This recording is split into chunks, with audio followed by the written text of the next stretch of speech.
Do you have a mastermind? You probably heard everybody talks about masterminds like it's the coolest thing since sliced bread. Are you in a mastermind? Are you in a mastermind? When in reality, most of the time, masterminds don't last very long. My group personally has been together for over 9 years. They have amazing entrepreneurs. One of them is Pat Flynn from Smart Passive Income. Sean Stevenson from the Model Health Show, who is just on Dr. Oz, is also in the group. And we've had a very cohesive format that works really, really well. That being said, I've been running masterminds for the last 10 years. And what I think actually works for business owners way better than just running your own mastermind is half mastermind setup, which is groups of like-minded peers that really can jive together and you can help each other out, and coaching. So you have the focus and the accountability and the strategy that you need from somebody else that knows, instead of just guessing from mastermind members that may or may not know your business all that well and the haven't been in the game, I guess, a really long time, specifically with giving you advice. So I've created what I'm calling mastermind group. It's called Millionaire Masters, that is both. It's coaching because we need coaching. Everybody needs coaching. At least I agree. Of course, I'm a coach, so I'm supposed to say that. But it's coaching, which will provide you the strategy and the high-level tweaks that will make a huge difference so you know you're going down the right path. That little 1-degree turn that will make all the difference 2 years from now or even 6 months from now on what you're making and how much less stress you're having, which is what we're looking for. But you also totally need the community of high-level, like-minded entrepreneurs that are like you that can be hard to find in this world of everybody thinks that they're the coolest people in the world. We pre-vet everyone. Thankfully, I'm very lucky that most of my audience are super amazing, cool human beings, because to me, human beings matter more than how much money you're making. And so we're creating this mastermind so that you can have the best of both worlds. Take it from me. I've been doing this for a very long time. And if you're excited about getting a mastermind that really works for you, go ahead and apply today. Go to eventualmillionaire.com/apply. Potent advice and inspiration from real self-made millionaires. Welcome to The Eventual Millionaire with your host, Jamie Masters. Welcome to Eventual Millionaire. I'm Jamie Masters, and today on the show, we have the amazing Mike McDerment of Freshbooks. He also wrote the book, Breaking the Time Barrier, and we've already been chatting. I like you already. Thanks so much for coming on the show today. Thanks for having me, Jamie. It's always rule number one, make the host actually like you first, and that way I'll be really, really nice. All downhill from here. I know. Here's hoping. I still, as I like to say, still got lots of time to mess it up, though. I always remind myself of that every day. Lots of time to mess it up. Good. Yeah. I can't wait to see this train wreck. No, I'm kidding. So tell me a little bit, just the origin story of what you've got, because I know you started Freshbooks in 2003, and it's a huge company now, but you were starting as a design type firm beforehand. So give me a little of that snapshot. That's right. So, I left school in fourth year. I started 2 businesses. One of them was an event business. To promote it each year, I ended up teaching myself how to build websites. Funnily enough, one of the vendors for that, which was my caterer, needed a website. So I built a website for him, and then all of a sudden I had another client, and all of a sudden I was in business. And so I was building websites for people. I sort of started out as just kind of building websites, but pretty early on realized what's the point in having one unless it brings you business. And so I took an interest in marketing and internet marketing, and I kind of built up a practice of we'll design and deliver this thing, but we'll make sure it brings you traffic. And then inside that marketing thing, I went on a journey that said, it's great that you have traffic, but if it's not the traffic you want, who cares? And then once you get the traffic that you want, sort of the next step was like, okay, well, if it doesn't do what you want, then it doesn't matter. So I built up this discipline around what I called conversion consulting, and it was helping people basically take existing traffic or find new traffic and generate more business from it. That's the agency I was running. And then one day I was preparing to send something to a client, an invoice. I was using Word and Excel to bill my clients, and I accidentally saved over a prior invoice, lost the information, and said, that's it. I've had enough. There's got to be a better way to do this. And so I built a simple way to bill my clients online. They seemed to like it. I kind of ran it as a side project. It was like a web thing, and You're getting the long version today, so please forgive me. But that was back, some time ago now, as you say. And, since then, over 20 million people have used our software. We're a few hundred people cranking away here mostly in Toronto, Canada, but we got a couple of folks elsewhere. And we're proudly very service-based company. I think that comes from our service roots. So you can get a real live competent person on the phone when you phone us. What the offering is ridiculously easy to use invoicing and accounting software, built exclusively for folks who send invoices, available on mobile and web. As I like to say, if you invoice, you need FreshBooks. So pardon the... So go buy. Okay, yeah. Is that good? No. Well, okay. that works for me. It works for me.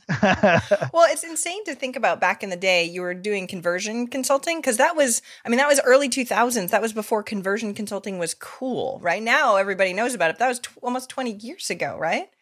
Yeah, I think maybe I just a little bit of a pioneering nose that leads me in places, because we were also now, we're a cloud-based invoicing and accounting software. We were cloud before cloud. When I started working on this, there was no such thing as the cloud yet. It was the internet, and applications like ours were called different things. So it's been quite a journey. The next thing we'll see, but it's been a lot of fun getting in early in things. Did you know that it was going to be successful? Like, I know it's sort of a side project, but did you either know that you were going to be hugely successful, or was this a trip that you did not know you were going down? I think it's more in the latter. I think there was a lot of interest in doing the work. I think it was more passion and intrigue and problem solving and, sort of fulfillment that kind of kept it all going in the early years. I think there was a sense it could be big, but there was no reason to believe it was going to be. And that persisted for a long time, by the way. But I think it was much more of like, hey, really like what I'm doing. Had to learn so many things. Being a services business is very different than running a product company. And I had never worked in a product company, so it was everything from scratch. Well, I guess that's sort of my point. It's going, I have this skill set in conversion and design. And back then, like, if you knew, I did web design when I was in 2000. It was like an uncharted territory already at that time, right? So you have all this expertise, and then you decide to go completely the opposite direction and a product that was brand new. Don't get me wrong, everybody was talking about cool software products back in the day and getting funded. But what was that like for that trajectory? Well, in fairness, in 2003, they were definitively not. Like, that was like right the after the crash. Crater of before things started getting interesting again. But I would say I was pretty ignorant about, other than some headlines in the newspapers. Like, I was relatively ignorant about startup culture and technology, and certainly like investment and all that kind of stuff. I was working on a thing I enjoyed. So I don't know if that answers your question. I feel like I left one part out. It's okay. I'll keep walking. So on this, right. You don't even have. Do you have a degree in software? Like, how did you start learning these pieces? Because that's a whole separate thing to learn. So in undergrad, and even in high school, I took one computer science. Computer programming course in high school. Frankly, I didn't love it. I wasn't great at it. I did love Excel, which we learned in there, Quattro at the time. Anyways, undergrad, what I did was I actually studied business and commerce, very good program, and I took computer science electives and English electives. So it was just a couple courses. Again, I've never been a great programmer, but I think it got some of the concepts there. The real turning point for me was I was building websites for people. I taught myself how to do that. That was just HTML and CMS. I did a 3-month program where I learned how to program. And that's when I started hacking. That's when I started building, learned about databases. And I found it was more like a college course for almost like a certificate after, sort of undergrad. A very different style of education, but very practical. I liked it a lot. And that's, then I was sort of had a little bit of knowledge and able to play with things. Anyways. I'm a super geek. I have a degree in computers too. So I'm asking about that is always interesting to me, because usually we don't start out as business owners. So it's cool that you actually have a business degree. I want to know about like the evolution of you from brand new little software company to 100 employees. That a lot of things must have changed both internally and externally for you to have achieved this much. Yeah. Geez, where to start? So, I have this talk I really like to give about the problems of scaling companies from, 0 to 1, and then, 1 to 10, 4, and then 4 to 10, and then 20, and then 40, and then 80, and then 150, and then sort of 250 plus. Like they're all different organizational breaking points and different challenges. And so I think, one theme that's been consistent throughout all that is I have had to massively contort and change myself, trying to figure out, how to lead it at different stages.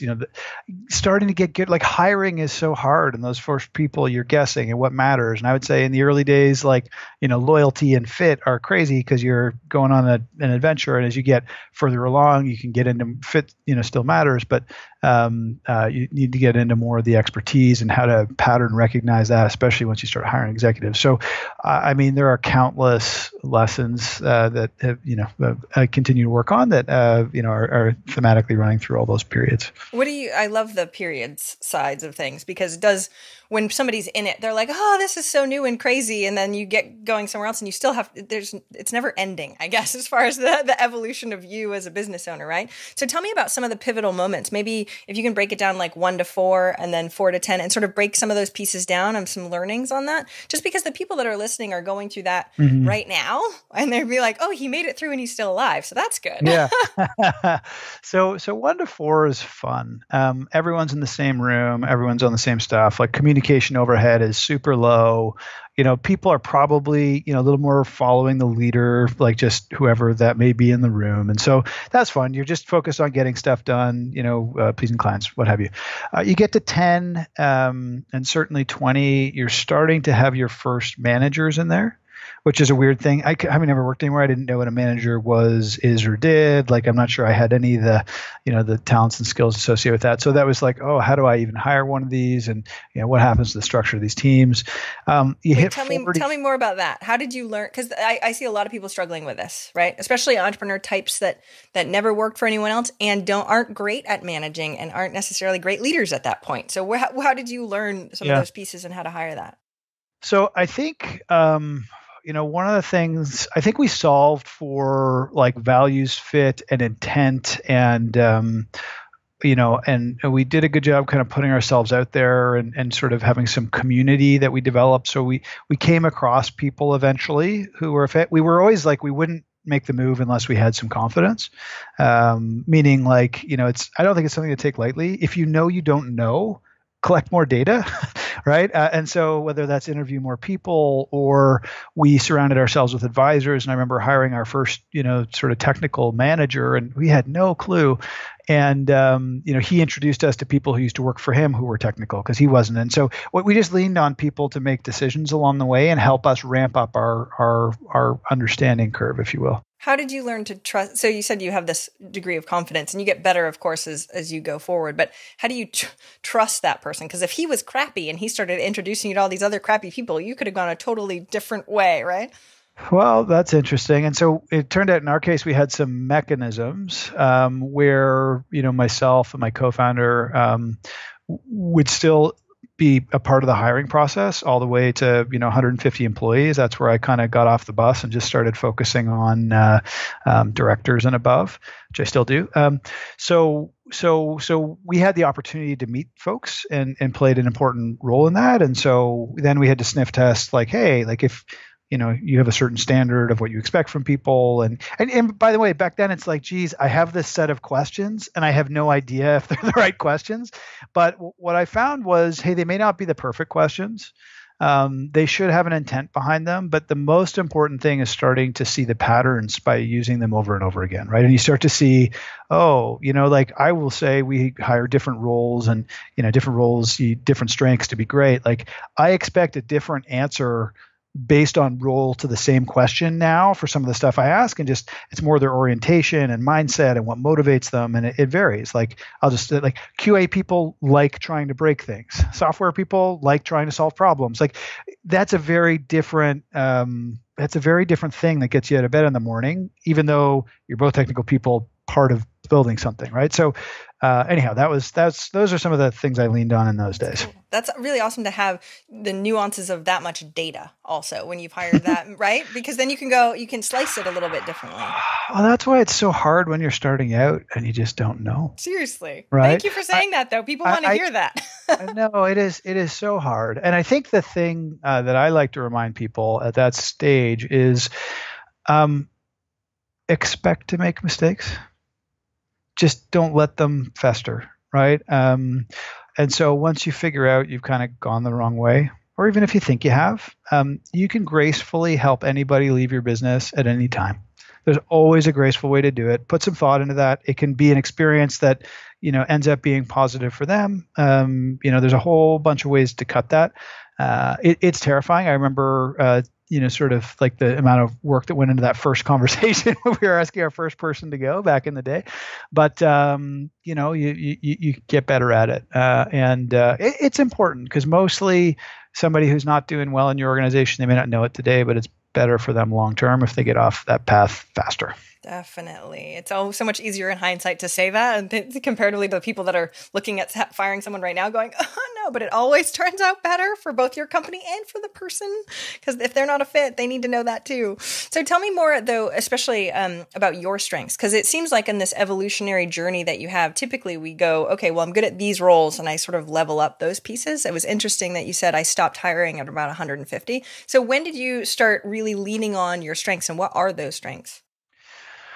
Well, geez. I told you, martial art brain questions. Yeah, there we go. So here's maybe just a little thing as we talk about breakpoints. 40 people, not everybody knows everybody. 80 people, communication breaks down. Mm-hmm. I will say in my case, I made it to 100 people, and I'm not proud of this, don't get me wrong, but where every single thing a customer would see, every email, every change of copy in our product, every new feature developed, like ran across my desk and had to get through me as like a gatekeeper. And what's interesting, it just speaks to like how you build things behind yourself. I just couldn't figure out how to get the level of quality that I wanted from. I'd hired great, well-intentioned people around me, but there was always kind of something missing, and maybe it was just the length I'd been doing the stuff and the pattern recognition or what have you. But then I finally hired what I think was my first real executive, and he kind of managed me and was like, okay, we're going to do something. We're going to go away for a little while. We're going to bring it back to you. And he, through finding that first one that took off a bunch of these pieces, I was like, this is the best thing since sliced bread. I am addicted. And I went and hired a bunch more of those folks. And so I think, so what is the point there? I will say prior to that, so those are kind of like I was probably some strengths. So maybe those are some of the last pieces. I guess that's how I got onto this is like, I think putting it all together. I have one of our board members now.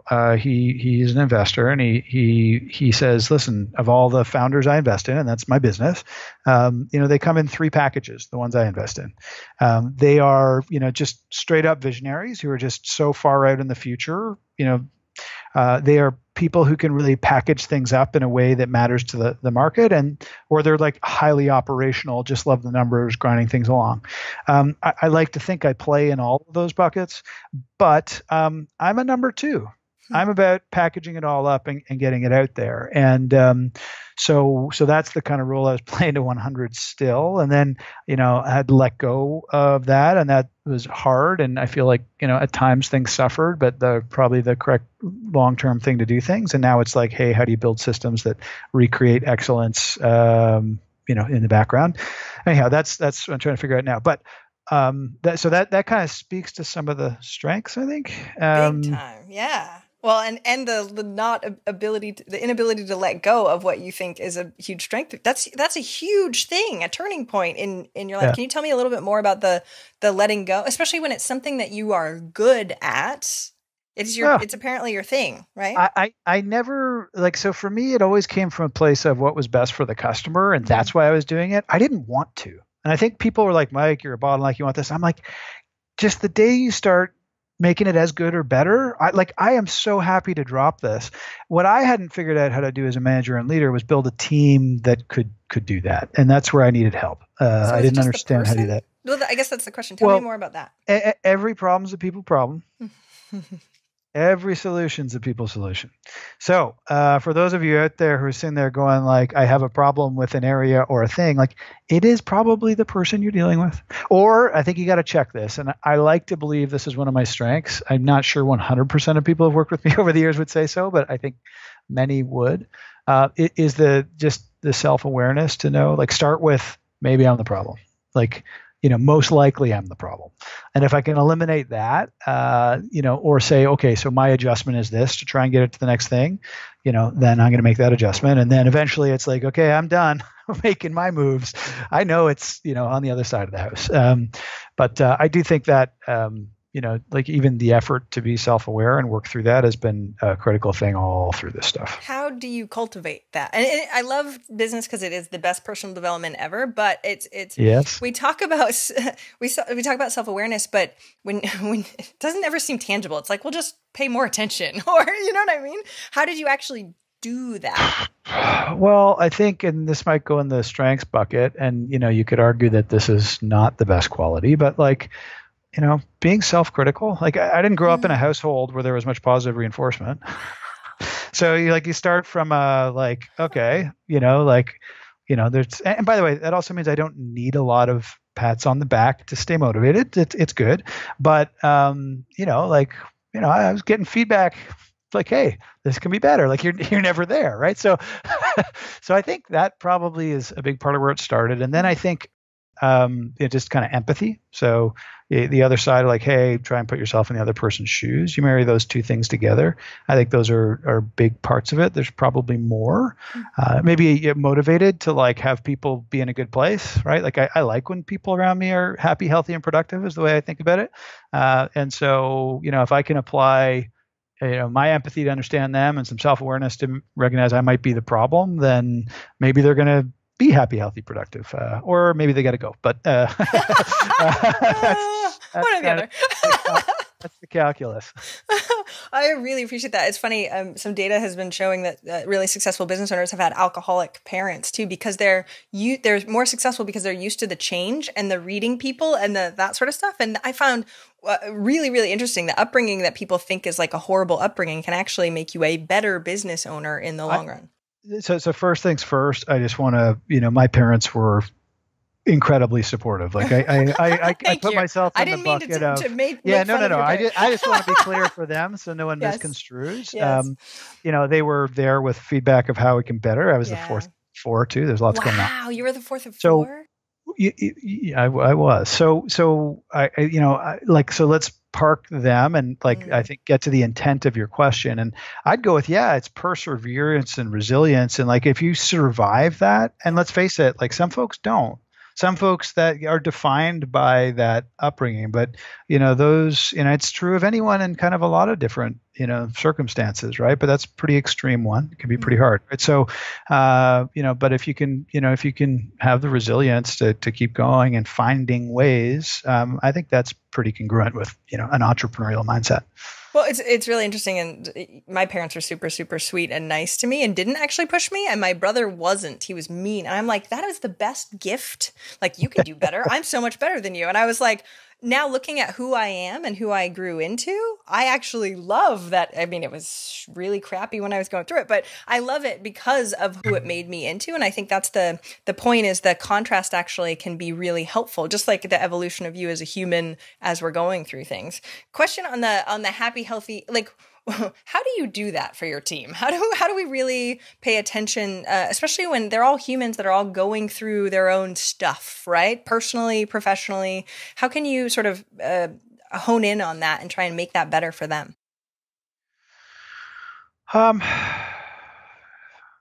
No silver bullets, right? No silver bullets. So, I think about like, what's the first thing that comes to mind when you ask that question? And it's like, so today as a manager, I, do one-on-ones with people. Always starts with, how you doing? Right. And it's like, I don't want to hear about the work or what have you. I just want to get a sense of like, where are you at? Right. And for me, it's like, are you in a good place and we just move on? Are you in a really good place? And I'd love to understand why. Did something good happen recently? Or, like, like I want to know if there's an because then I believe nobody wants to be there alone. And I'm not promising I can solve all the problems for you, but hey, can you let me in on that? And certainly if it's something at work, right? And can I like, let's understand it. Maybe I can give you. Maybe you're just lacking some perspective. Use me as a sounding board. Get out of your own head.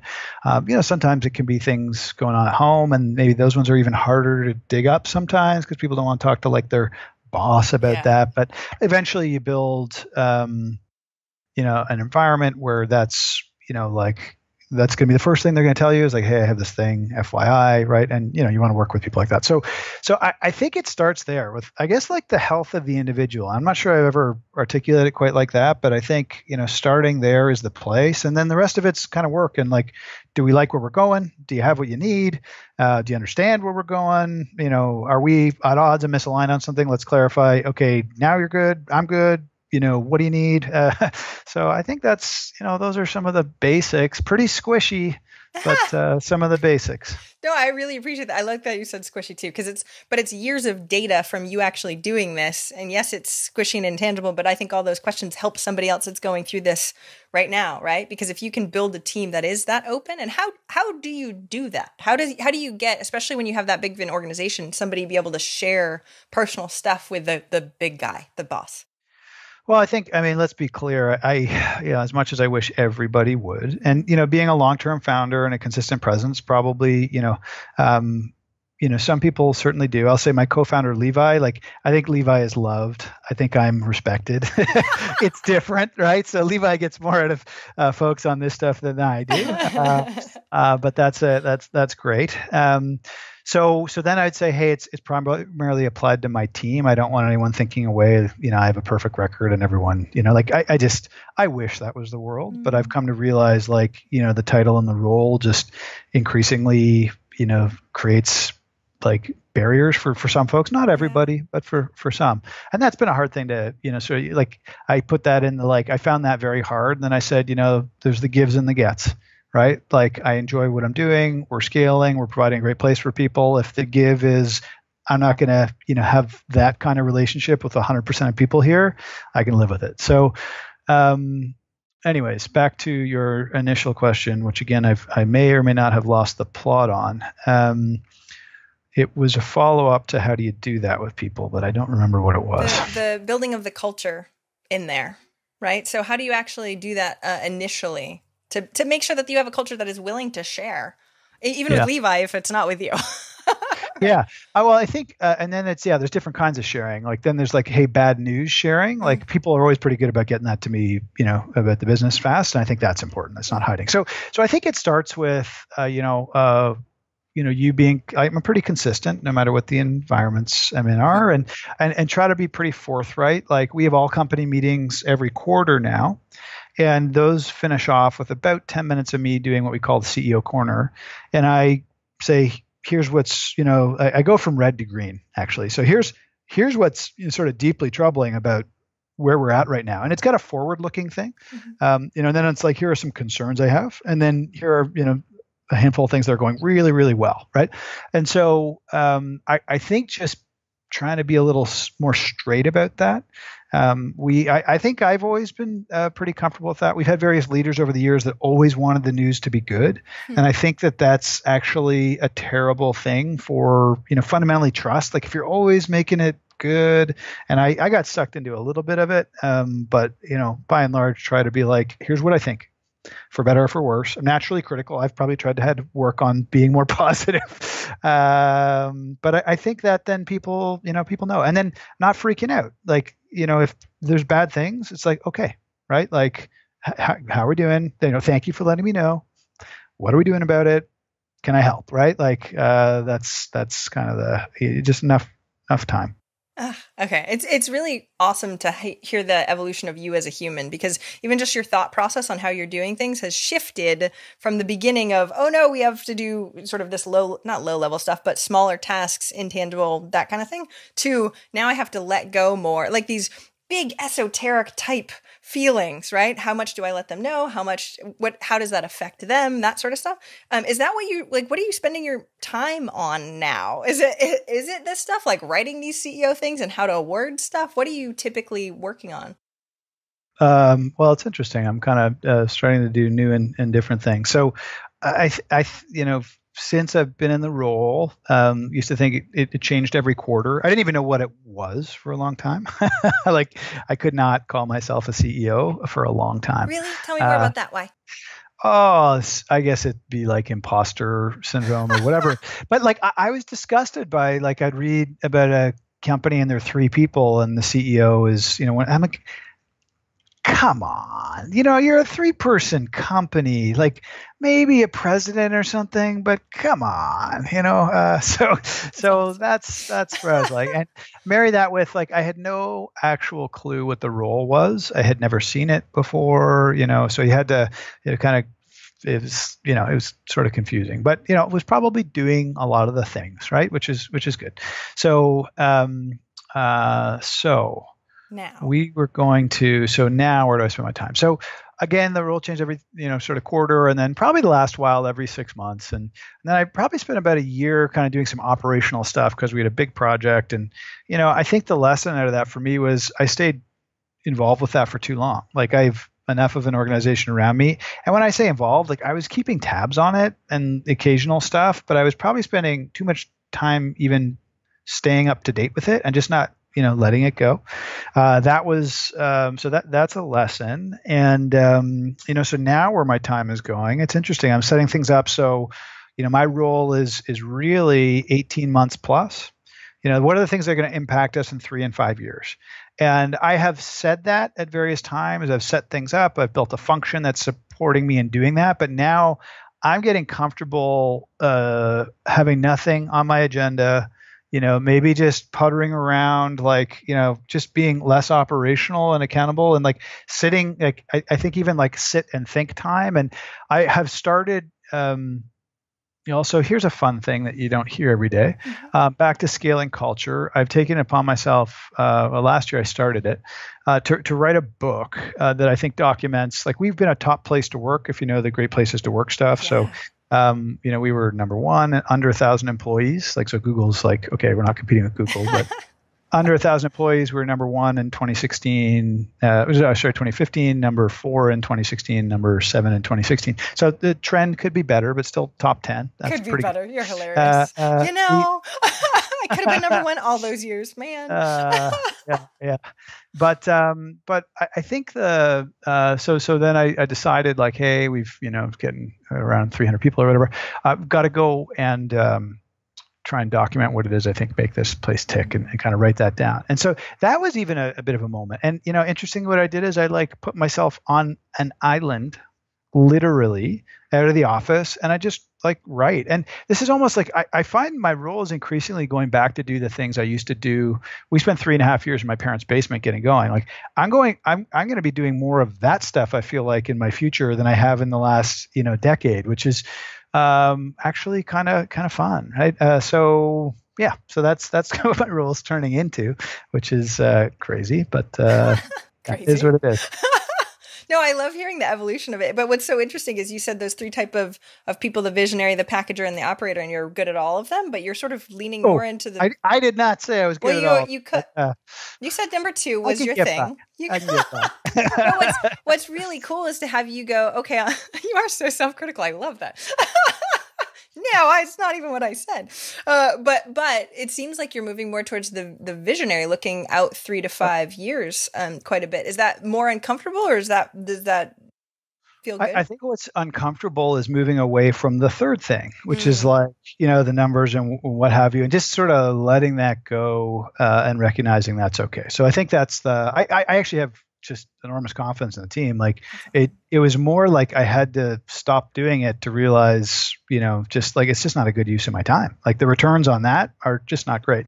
And the things that are going to make a real difference for us, again, like 5 years from now, are like, I got to go off and spend time, differently. And that, those will be the big returns. So, and it's squishier and it's fun, and it'll probably be a little, I don't want to use like creative, but I love building. Right? Like, so I would get more energy. The most energy probably comes from number 2 for me. So as I can spend some time on vision, then I'm going to be like, okay, how do we get the thing on the rails? Right. And how do we figure out what it is for people? So that'll be fun. I'll get to play in 1 and 2 some more. Oh, that's all. It's so valuable to hear the evolution of what you've been doing. And it's funny, I didn't even realize that you were in the top whatever for your employees, but you can just tell. That's why we started asking you a million questions about that, because it does seem like you care so much about your team. So I can't wait. We'll have you back on when the book comes out, right? Yeah. You're like, I don't know about this interview anymore. Yeah, no, this is fun. If it, so long as it's helpful for your audience, and you'll have me back, then I'm in. Yeah. Sweet. On that note, we do have to wrap up, but good, you'll be back. So. Okay, good. I will actually, for the sake of clarity, the book is internal purposes only. Oh, darn. Yeah, but I do have a book I've written that we haven't released, so maybe we can do it after that. It's for clients and agencies around how to actually generate revenue from clients. So that'll so be good at this. Gotta put it there. You're so good at the team side. Why are you not writing? All right. Well, maybe later we can publish it. That's what happened on Michael Gerber's book and all that fun stuff, right? Or not Michael Gerber.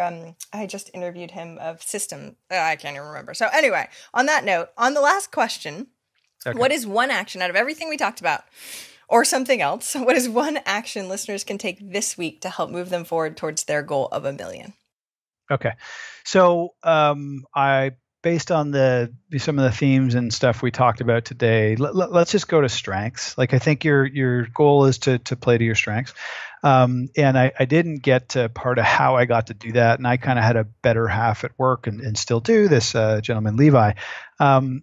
The thing about Levi is he kind of loved to do the things I hated doing, right? So, I want to kind of like talk about something, solve the problem, but I don't want to like write it down and produce the document and do whatever, or like the administravia of running the business. And so what I would say is, and some people say, geez, I don't have any employees. Fine. Find one thing you can delegate today, like give it to somebody else. And maybe that's like a virtual assistant that you're going to hire for 5 to 10 hours a month. Okay. So if you don't have an employee, no excuse for not doing this. Find something that you don't get energy from doing and love doing, and just make it happen without your time going against it. And you can thank me later. Million times yes, people. Listen to him right now. And then, of course, go get Freshbooks, and it's freshbooks.com. Can we find you online? Do you post anything, or are you completely internal? I don't know. I'm a little bit Twitter these days, and we'll see if I start to do more stuff. But you can certainly find me there, and I'd love to hear from you. Perfect. Thanks so much for coming on the show today. I really appreciate it. Okay. Thanks for having me. Thank you so much for listening. I hope you enjoyed that interview. And if you want to check out more amazing resources, I'm only curating the best of the best. Go check out eventualmillionaire.com. You can take the Eventual Millionaire quiz, figure out where you are in business and what you need right now. Plus, you can look at curated resources specifically for you on the new Start Here page. I'm so excited. Please join us. Please let me know if you need anything at all. I'm here for you. And have a fantastic day. Bye.